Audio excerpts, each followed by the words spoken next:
I'm tired of playing second banana to a man who wears a bra.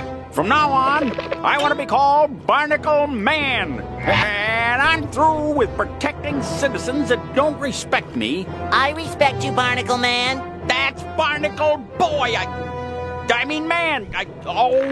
But forget you people. I say if you're not going to give me any respect as a hero, then maybe you'll give me respect as a villain. A villain who is E.V.I.L. Evil? E.V.I.L?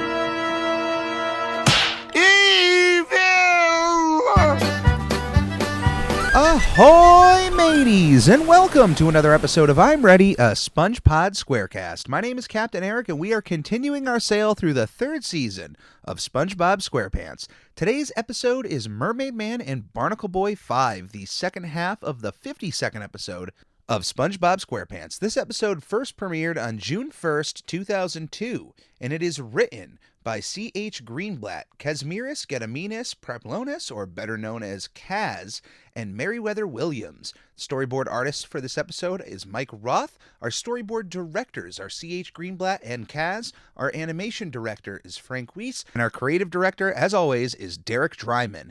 Out of the first 5 original MermaidMan and BarnacleBoy episodes that all use the similar title card, because once they make MermaidMan and BarnacleBoy 6 the motion picture, they completely change up this title card that they've used for the original 5.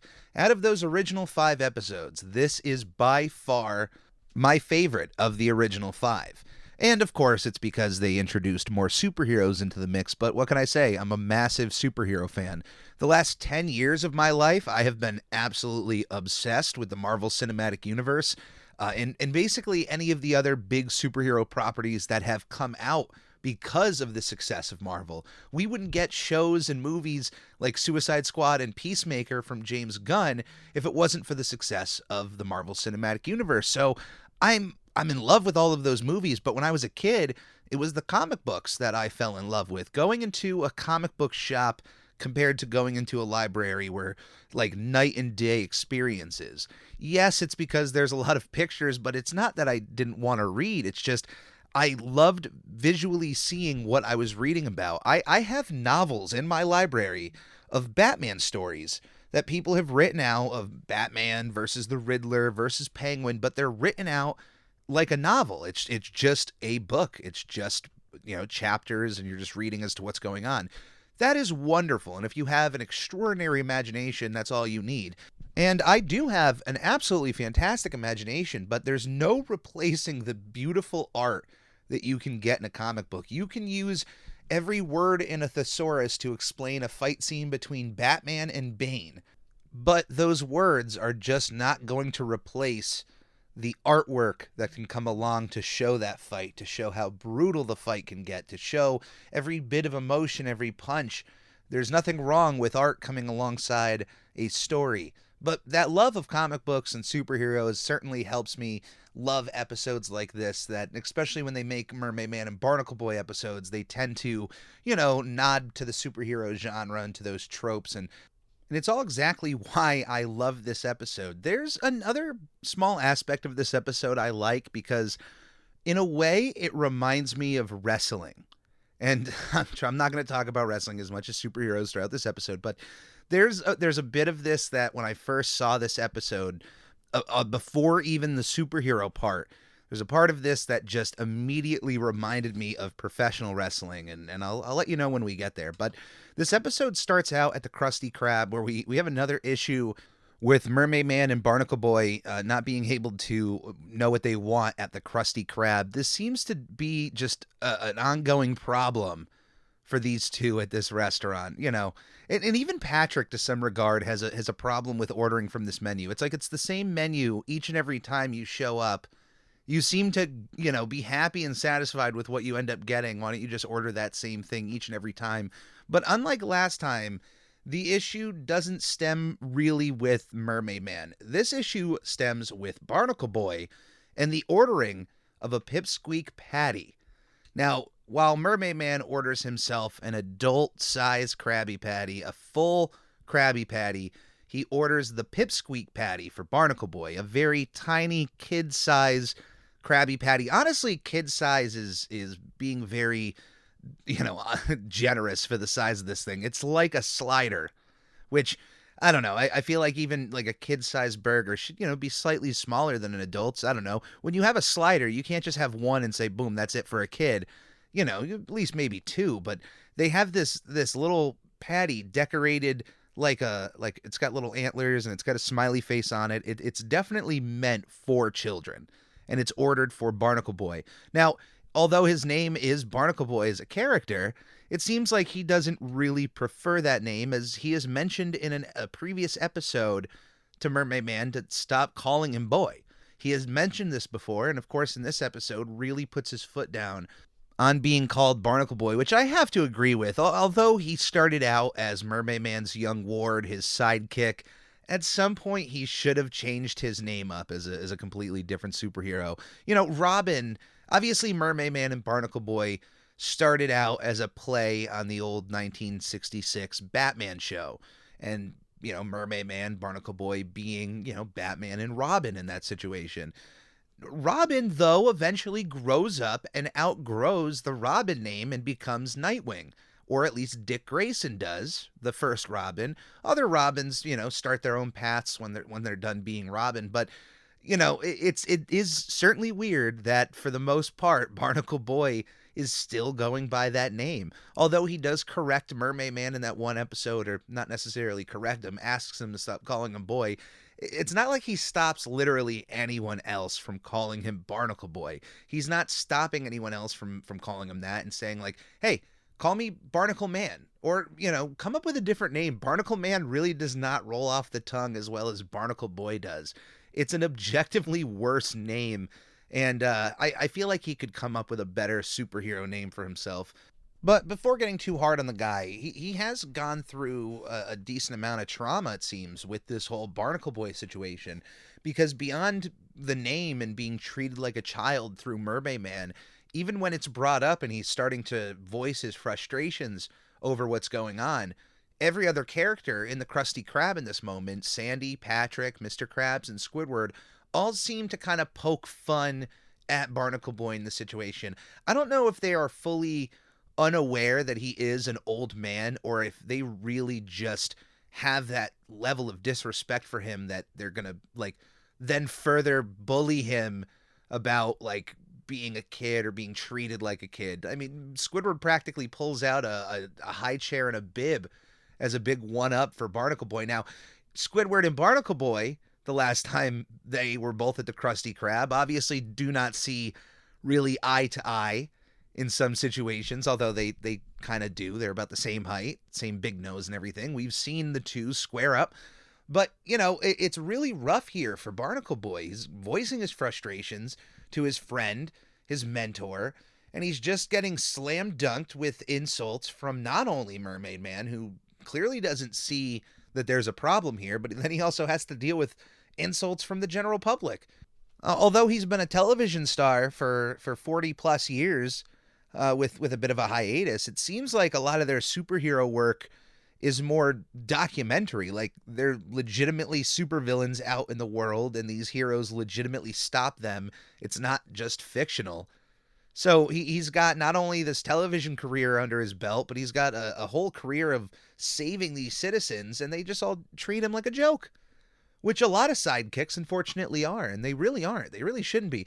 I know that feels like a cliche, message to send.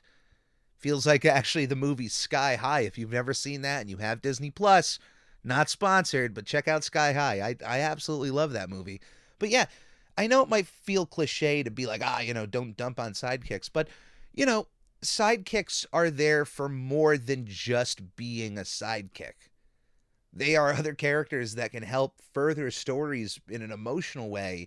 They're there to make some characters not feel so alone and can actually assist. I mean, if you think a sidekick might be useless, you can find a lot of situations in comic books where, hey, if that sidekick wasn't in that situation, that hero wouldn't be able to get out. Although, one could argue that the writing puts them there in that situation to help out. And for that, I say, nothing. I get it. I understand. But anyway, like, I just don't understand why a lot of people have to come down on sidekicks so much. There are some lame duck ones out there, but Barnacle Boy is not one of them. Although at this point he feels like there is no other choice than to turn heel and go to the dark side. He has to become a bad guy because Mermaid Man refuses to respect him as a superhero. And you know what? This may be a hot take here, but I got to side with Barnacle Man on this one. Now, what was really funny here is when he actually voices concerns about being called Barnacle Boy and wants to be called Barnacle Man, everyone kind of laughs at it. SpongeBob actually shows his devotion, his respect to his favorite superheroes. And I do love that little moment where SpongeBob says, "I respect you, Barnacle Man." Like, it's a very earnest moment for SpongeBob, and we as the audience, we know how much of a fan he is of these superheroes. So I like that little bit there that we get to see. Although Barnacle Man doesn't even acknowledge it, and I think that's a bit wrong here. So he feels the need that he has to go to the dark side, become a villain, and in this case at the Krusty Krab, legitimately go to the dark side. They have a lighting joke here where Mr. Krabs is so cheap he only wants to pay for the electricity of half the restaurant, or at least have the lights on for half the restaurant. And yeah, he's got a point. If you don't need the lights, why have them on? But the lighting that they have here in this situation is a bit much, going from the most extreme darkness that you can't even see the sun from outside of the windows into this like fully lit part of the Krusty Krab. Out from the dark side comes a nice little evil car here that reminds me of Dick Dastardly's car from Wacky Races. If you've never seen Wacky Races, it's one of the wackiest cartoons you could ever find. It was made by Hanna-Barbera, and it was about the most wackiest race going across America. Each car with its own unique personality, people behind the wheel, and then you have Dick Dastardly, basically the main character of the series, but a villain who would always come in last place and who would just want to cheat to win. And obviously every time, he would cheat, it would blow up in his face. And his car was just very unique looking. It looked like a supervillain's car. And I just like that the car here, I don't know if it was purposely a homage to that, but it like immediately reminded me of Dick Dastardly's car. Inside of this evil looking Dick Dastardly car lies two of Mermaid Man and Barnacle Boy's biggest villains. That is of Man Ray and the Dirty Bubble. Man Ray here is voiced by the way, we do have to shout out the guest stars of this episode of Ernest Borgnine as Mermaid Man and Tim Conway as Barnacle Boy in some of their finest work as the characters, especially when we get to the end of this episode. But Tim Conway, I have sung his praises so much as his portrayal of Barnacle Boy, and even the fact that the man would always take time to voice the character in literally every project I'm sure he was asked for. It seemed like while there were certain characters like Mr. Krabs who just sounded different in every video game, the fact that we would get Tim Conway's voice when Barnacle Boy was on screen was always a delight. I have so much respect for the man in that regard. I love when actors just take the roles that they're given so seriously that they will literally do any project associated with them. We have a few still out there of actors who really love the characters that they play and just have no problem stopping what they're doing to play those characters in anything, and Tim Conway is one of them. Now, that's not to say that Ernest Borgnine has not put in his work for Mermaid Man. He absolutely has, and has certainly voiced the character in a few other side projects that I do appreciate he did. I cannot look at the man, though, without thinking of one of my favorite movies, Basketball. If you know, you know. But yeah, he plays a character in that movie that just, like, I obviously knowing the connection with Mermaid Man then makes that movie 10 times better. But yeah, so shout out to both Ernest and Tim for their performance in this episode.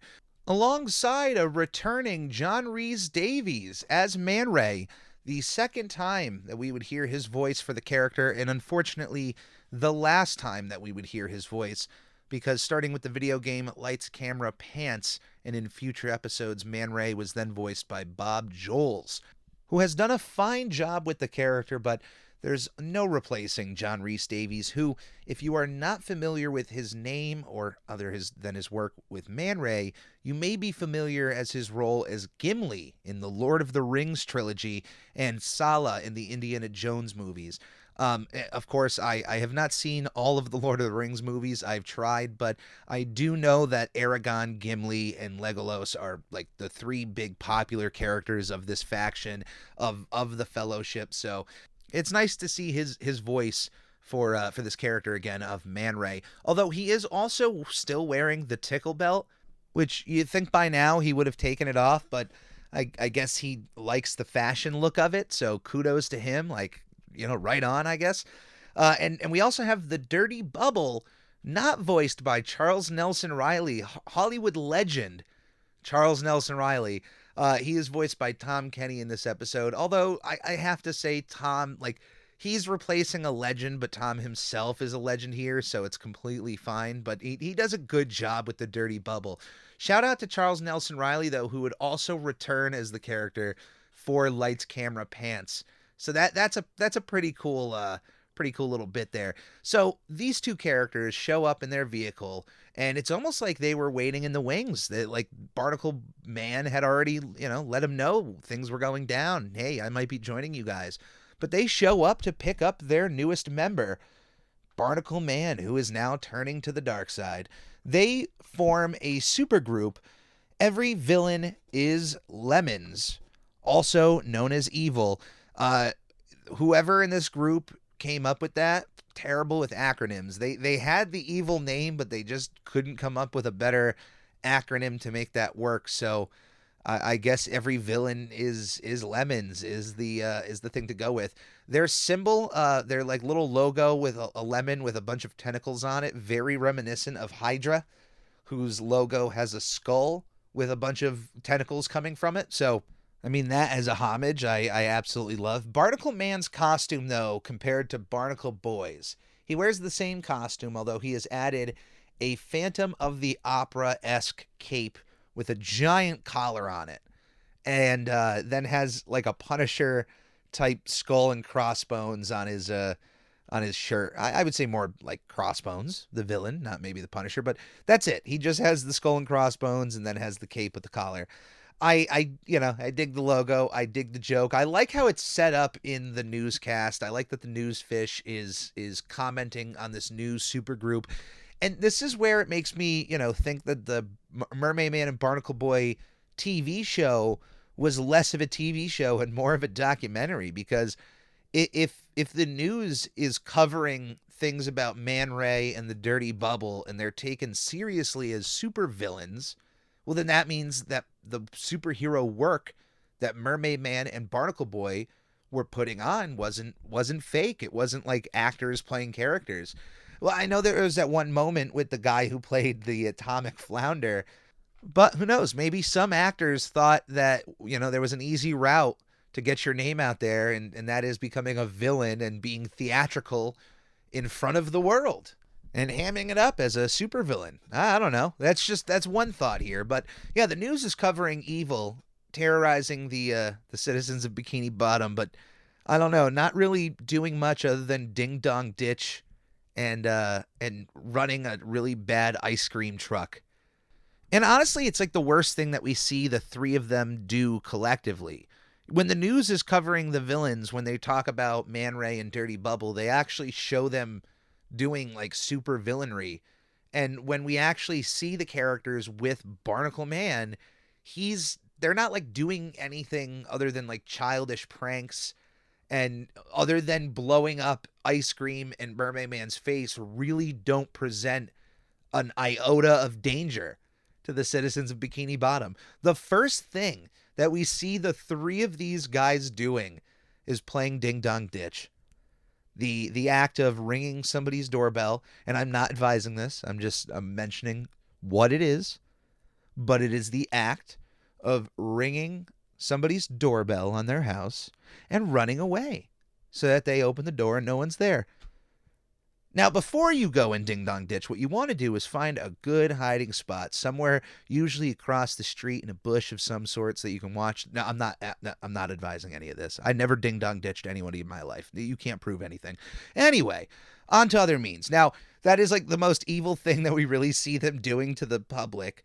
And they really only terrorize MermaidMan with the ice cream truck. It's not like it's meant for anyone else. It's meant to mess with him, MermaidMan, and blow up ice cream in his face. And he does a cliche old man bit where they have a preference for bran and prunes.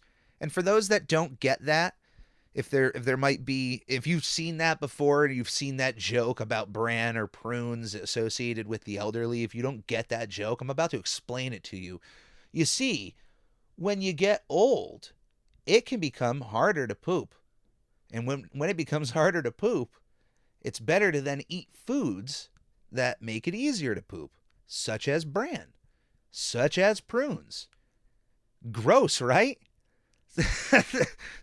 But I like the idea that MermaidMan has the confidence to order a prune-flavored ice cream with bran toppings. Like, that's a guarantee on most ice cream trucks, that you can order it with confidence. Like, if I saw an ice cream truck, there's very few things in there that I could just walk up, not look at the pictures or any of the ingredients or anything, and just order and know that they're going to hand to me. One of those being a Choco Taco. But in no way is an ice cream truck going to have prune-flavored ice cream. They must have crazy trucks down in Bikini Bottom, or at least the ones MermaidMan are used to. But he gets his ice cream that also has a cartoonish, like, bomb fuse on it, blows up in his face. And he gets another threat by Barnacle Man. That, like, this is it. I'm tired of your stuff. We're the supervillains. We're going to take over the world. They drive away. And at this point, all seems lost on MermaidMan. I mean, look, to be fair, he is not only outnumbered in quantity, but he's also just outnumbered in brain power. I love the character, but he's written like he is not the sharpest tool in the box. You know, so he doesn't really have the capacity to be able to fight all three of these villains. Usually, he has half a mind, and the other half is filled with Barnacle Boy to help him out in that situation, and that's why they work so well together as a team. But without him, he's completely lost. MermaidMan is then consoled by all the main characters here, SpongeBob, Patrick, Sandy, and Squidward. For some reason, I don't know why Squidward even ran over. It just, obviously, hey, they have to put him there. And they come to the conclusion that it is best that they help him fight the evil in this situation. He needs help. He's outnumbered, and they need to step up. Now, of course, out of these four, you can know right away who's going to be game to help out MermaidMan. Of course it's SpongeBob. Of course it's Patrick. Sandy is not going to say no to a fight. And of course Squidward is not going to say yes to anything like this, other than when there is the threat of losing your job, because Mr. Krabs is unfortunately not joining us on this superhero adventure. I really wish they included Mr. Krabs in this situation, but I'm still happy with the members of the IJLSA that we have here, the International Justice League of Super Acquaintances. Certainly a play on the old Super Friends, which, by the way, was the original title of this episode. It's actually still intact on a few sources out there. It's just still called Super Friends. And even in a bigger fact, on Paramount Plus, it is listed as Super Friends. It's not listed as MermaidMan and BarnacleBoy V, which honestly is smart, because I think for most people, when they're like searching for episodes like this, it might be easier for them to come across this episode if it's listed as Super Friends. Then they might not remember the Roman numeral numbers of each MermaidMan and BarnacleBoy episode. They might all bleed into one another. And not everybody is a SpongeBob super nerd like me. Now, so yeah, Mr. Krabs just comes in to threaten Squidward to give him that last bit of motivation to help out with these superheroes, and help out they do indeed, because each of these main characters here are able to fill a slot in the aforementioned IJLSA, the International Justice League of Super Acquaintances. We go to the Mermalair, and MermaidMan has each of the 4 members of the league's costumes behind different glass cases, very reminiscent of how Batman has the different bat suits in the Batcave, or how Iron Man would display those Iron Man suits. And apparently, in this world, superpowers are not inherently from the user. They are from the costumes you wear, and as MermaidMan would explain it, why else would they run around with colored undies? Now, of course, Squidward's little adult joke here of like, I can think of 3 good reasons. One of his absolute home runs of this episode, Squidward is very much, for me, the MVP of this episode. He has some of the best one-liners of any other character, that being one of them.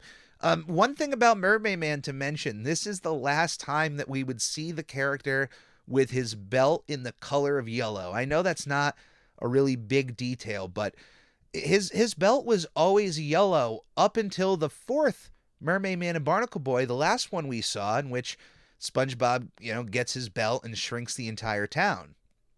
Then the episode after that, his belt is back to being yellow, and it would be the last time. From here on out, it would always be purple. I actually like the purple choice more than the yellow. I think the yellow clashes a bit too much with the orange shirt. The purple is really nice. Then, kind of goes with the starfish that's on his face.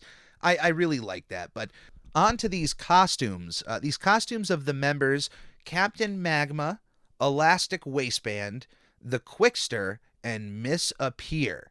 Now, all of these superheroes can be connected to other heroes from either DC or Marvel. Each one you could probably find a character in either camp that is a bit of a homage to. For example, the Elastic Waistband is both a homage to Mr. Fantastic of the Fantastic Four over in Marvel, but then Plastic Man over at DC, and I gotta say that the Plastic Man vibe probably fits a bit better, since Plastic Man himself is a bit of a goofball, kind of fits Patrick being that character to a T.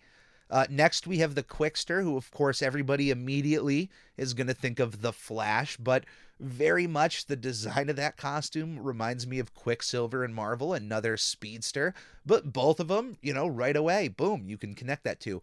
And next, we have Miss Appear, whose powers of appearing and disappearing, of course, is very much like the Invisible Woman, another member of the Fantastic Four over at Marvel. The last one here, Captain Magma, is a parody of, could be Firestorm from DC, or the Human Torch over at Marvel, which would make sense given that they have already kind of had superheroes based off of both Mr. Fantastic and the Invisible Woman. It makes sense to get another fire user there.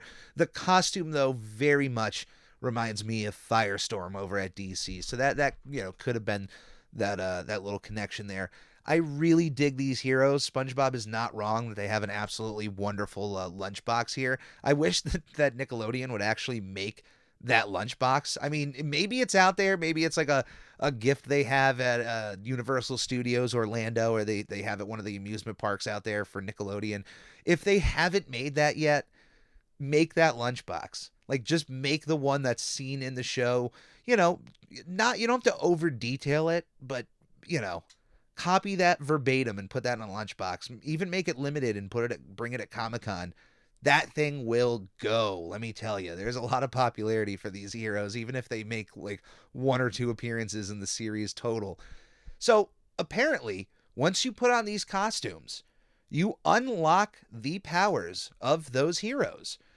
And we get SpongeBob as the Quickster in one of my favorite little non sequitur jokes here, where as the Quickster, he, goes like, hey, you want to see me run to that mountain and back?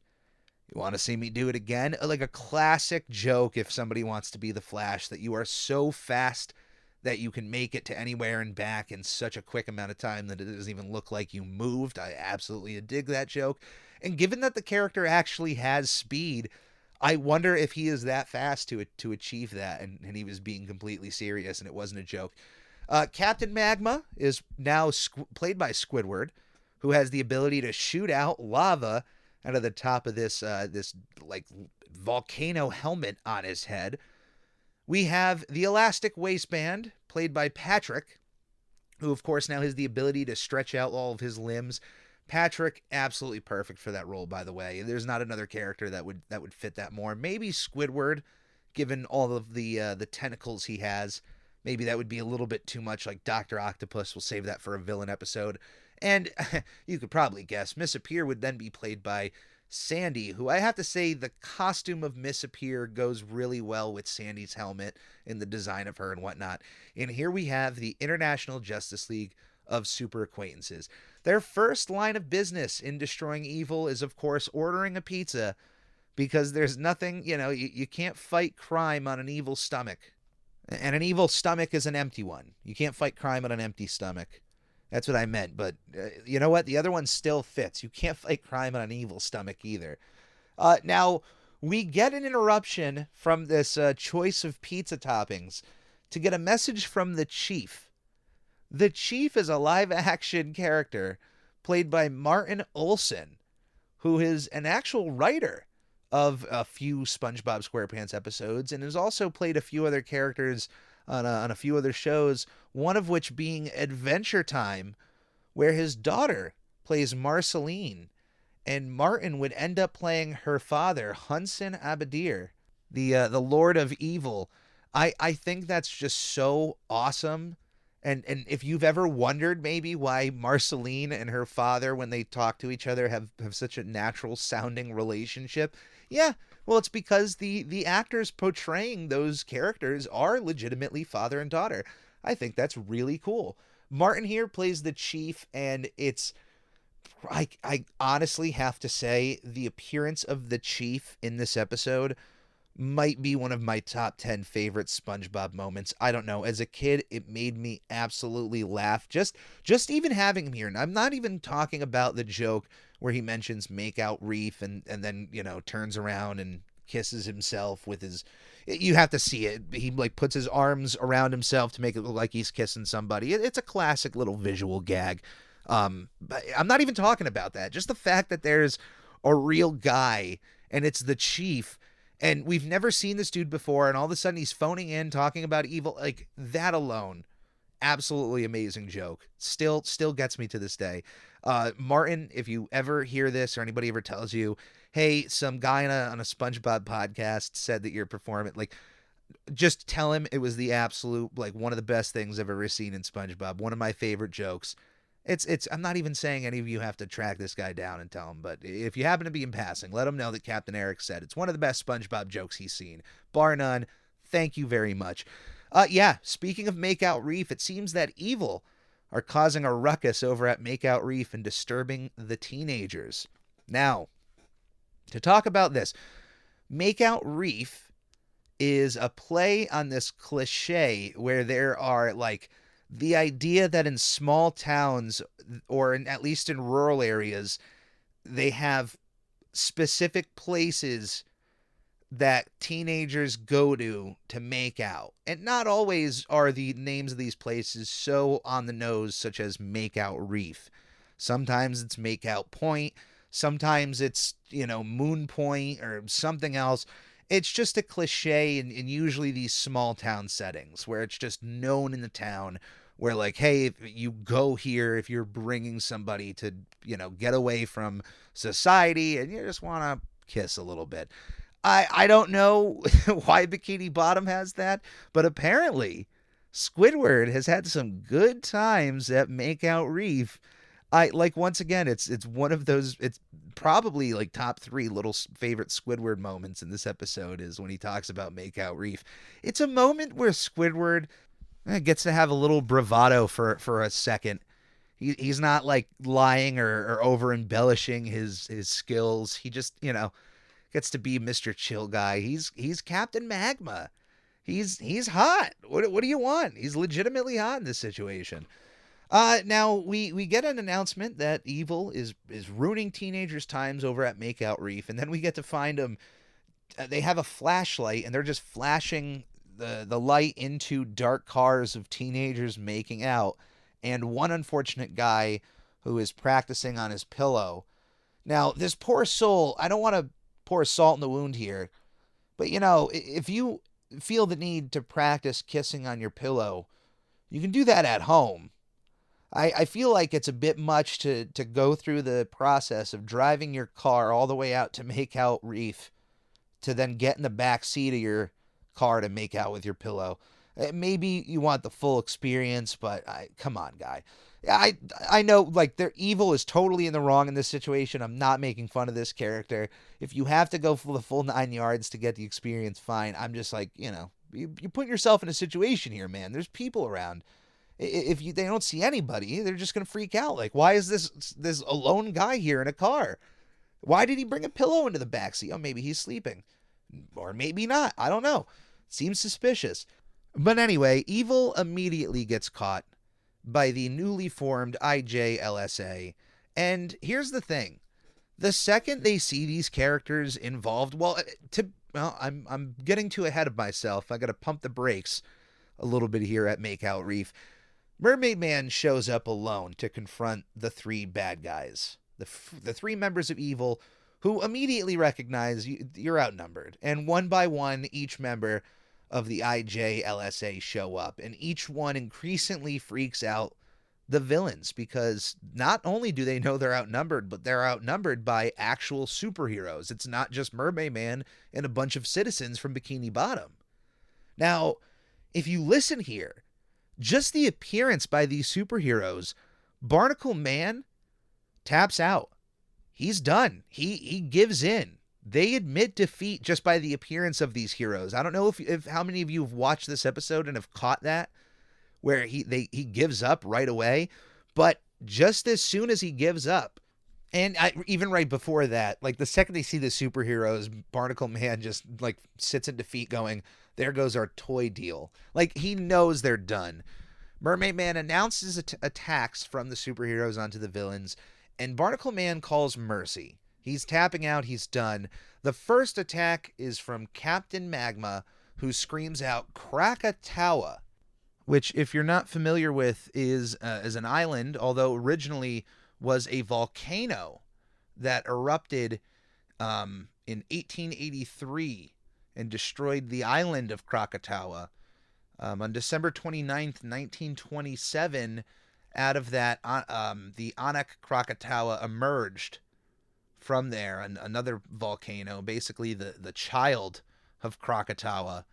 A lot of volcanic activity going on there in those islands, but yeah, that's where that comes from. If you watch this episode and you hear, Squidward just yelling that Krakatoa, it's in reference to an actual volcano. So yeah, that little geography information there for you. I'm not too big with geography, but when it's SpongeBob related, I can absolutely go down those paths. Anyway, what happens here is a very terrible sequence of events that unfortunately unfold here. What happens is simple. Captain Magma accidentally shoots lava onto the Quickster. The Quickster, now with all this hot magma on his head, runs around in a circle trying to get it off. The elastic waistband then tries to grab onto the Quickster to slow him down, but instead gets caught up in the whirlwind, then sending him flying out with his arms now stretched out to their max. Captain Magma then gets hit with one of MermaidMan's water balls as he was trying to cool down the Quickster. But for those that don't know, when lava touches water, it starts basically hardening the lava into rock. So what happens is once the water ball hits Magma, which is kind of funny because he's underwater, but once this water ball hits Captain Magma, he basically chars to a crisp, and Squidward goes through that old classic cartoon bit where a cartoon burns up except for their eyeballs, and they just fall down onto the little heap of dust. That's got to be a homage to those classic cartoons, even like Ren and Stimpy, where cartoons would just get charred up and their eyeballs would be all that's left. And then Miss Appear is now the last one to step up to the plate and use her powers of invisibility to get behind the villains to stop them. Now, the one thing about Miss Appear I got to point out is being underwater has got to suck because everybody can see her footprints in the sand. Now, that's not her detriment in this episode, but I imagine it really doesn't help out your situation. As Miss Appear is walking towards the bad guys, a car accidentally hits her. She goes through a sign and careens down a cliff. And what we are left with at the end of this is once the Quickster stops running, he has ran so fast that all of his molecules have just burned out, and all that is left is a pair of shoes. And in a fail swoop, without even moving a finger, the IJLSA is completely defeated by E.V.I.L. MermaidMan just falls over in a heap. He's an elderly man. He doesn't have much left in the tank. And he admits defeat to BarnacleMan. Now, according to the rules of supervillains and superheroes, now that the villain has won, he is allowed to make demands that I guess the superhero has to abide by. And now that Barnacle Boy, BarnacleMan, has turned heel and beaten his former mentor, he has now earned the respect of him and asks for 3 very simple things. Although Man Ray and the Dirty Bubble are both asking for world domination and for MermaidMan to eat dirt, respectively. I'm sure you can guess who asked what there. BarnacleMan has 3 needs. He is no longer going to be a sidekick. He no longer wants to be called Barnacle Boy. He wants to be called BarnacleMan. And his 3rd requirement is that he wants an adult-sized Krabby Patty. And he gets his wish. And we get this really nice moment between MermaidMan and Barnacle Boy here where MermaidMan agrees to all of his demands. And they come back together. The team is reunited. And we get one of my favorite endings of this show, in which BarnacleMan, now achieving his adult-sized Krabby Patty, is finding it a bit hard to eat all of that Krabby Patty. He's used to the size of the pipsqueak, and if we go back to the beginning of this episode, it was the size of the adult Krabby Patty that MermaidMan said, you know, there's a lot of meat there, a lot of food. You know, I don't know if you can eat all of that. So here we are, him finally getting his way, getting his adult meal, and he doesn't know if he can finish it. And in walk in all of the main characters: SpongeBob, Patrick, Sandy, Squidward, all bandaged up from their various injuries. Patrick completely reminding me of Mike TV at the end of Charlie and the Chocolate Factory. Like, now you just have this stuck stretchiness of your body you're not going to be able to get rid of. And we get this moment where there's just all the characters are laughing, and we go through this little montage of other characters in the episode laughing at this bit of haha, now Barnacle Boy got his meal, and MermaidMan was right all along. It's a bit much for him. And we get to see Dirty Bubble and Man Ray behind bars. They were caught at some point, and then we even get to see the fish with his pillow back over at Makeout Reef. They're having a grand old time laughing. And that's the end of this episode, MermaidMan and Barnacle Boy V. What an absolute amazing episode that we have here. And who would think that here we are with the 5th numbered MermaidMan and Barnacle Boy episode, and it's just as funny, just as good, and even better than any of the previous ones, at least in my opinion. But here's the thing. Out of these first 5 episodes that include these superheroes, there's not really one that is necessarily bad. Anytime they brought these actors in, they didn't waste these gentlemen's time. They gave them good, juicy scripts to read and portray their characters through. That's what's wonderful, is that they didn't waste the time of these absolute like legends in the field. They brought them in and gave them wonderful episodes each and every time. So we're very spoiled in this regard.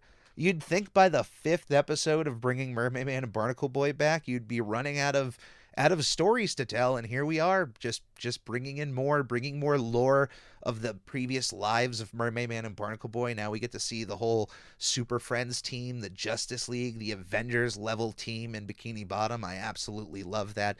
And with that, ladies and gentlemen, that is this week for I'm Ready, a SpongePod Squarecast. As always, my name is Captain Eric.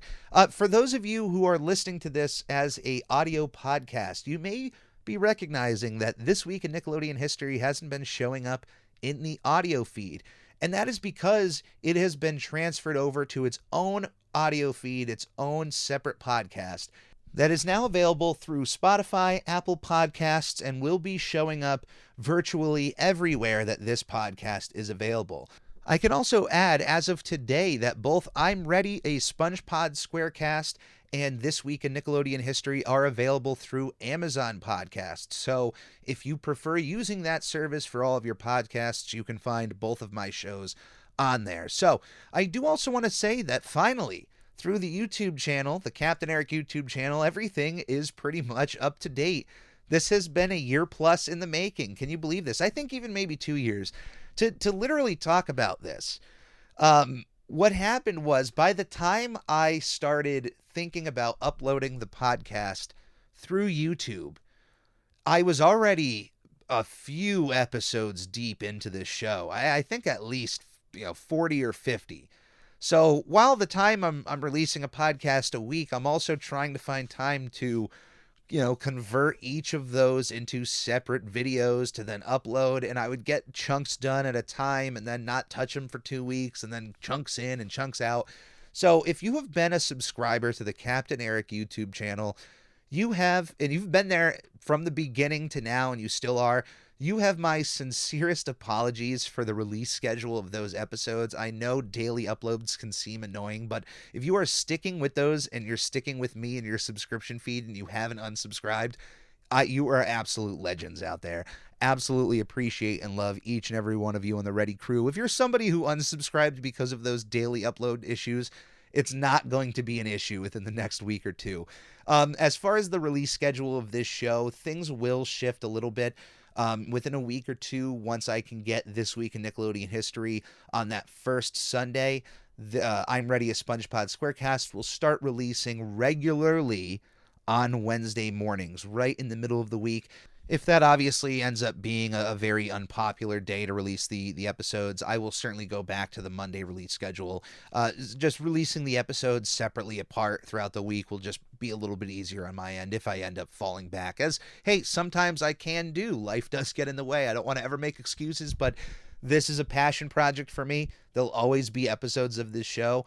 It's not something I'm ever just going to stop doing, but sometimes, life can just take control of what needs to be done in that moment. But I appreciate each and every one of you that listen out there. I just received an absolutely wonderful message from a man in Spain who listens to my show, and it absolutely warmed my heart and almost brought a tear to my eye because just hearing how somebody can appreciate what you're doing on the other side of the world, even if it's just a single message, can just change your whole day. So I know I have international listeners out there, and if you are out there in the world and you're not, in North America and you're nowhere near North America and you're listening to this podcast, you are listening to my voice, I appreciate that you're out there listening. I really do. You're felt. Knowing that it's happening is enough motivation for me to continually make this show. I love all of my listeners, absolutely. But it just blows me away that there could be people out there listening to my voice, talk about SpongeBob, talk about Nickelodeon, but be in a completely different country and hear names and phrases that just, you could be taught English, but then I could say something that's just completely local to me over here. More in the New England area, you might hear wicked, like, oh, that's wicked cool. That's a saying that's more exclusive up to this part of the country here. That Boston type talk. But anyway, no matter where you are out in the world, if you are international, if you are national, if you're my neighbor, if you're as furthest away as you can be from me on this planet, if you are listening to anything from Captain Eric, I appreciate you. As always, I never really ask anything specifically from my fans, but all I ever do ask is that if there is any way that you can support Captain Eric, if it's by liking, if it's by subscribing, if it's by sharing, any of that is always appreciated. If it's just by listening, then that is appreciated nonetheless. As always, my name is Captain Eric, and this has been I'm Ready, a SpongePod Squarecast. Until next week, everyone, please stay safe, and we'll see you next time. Flop and flounder, Mermaid Man. Make out reef. Those fiends attacking hormonally stressed out children. Make out reef. Good times, good times.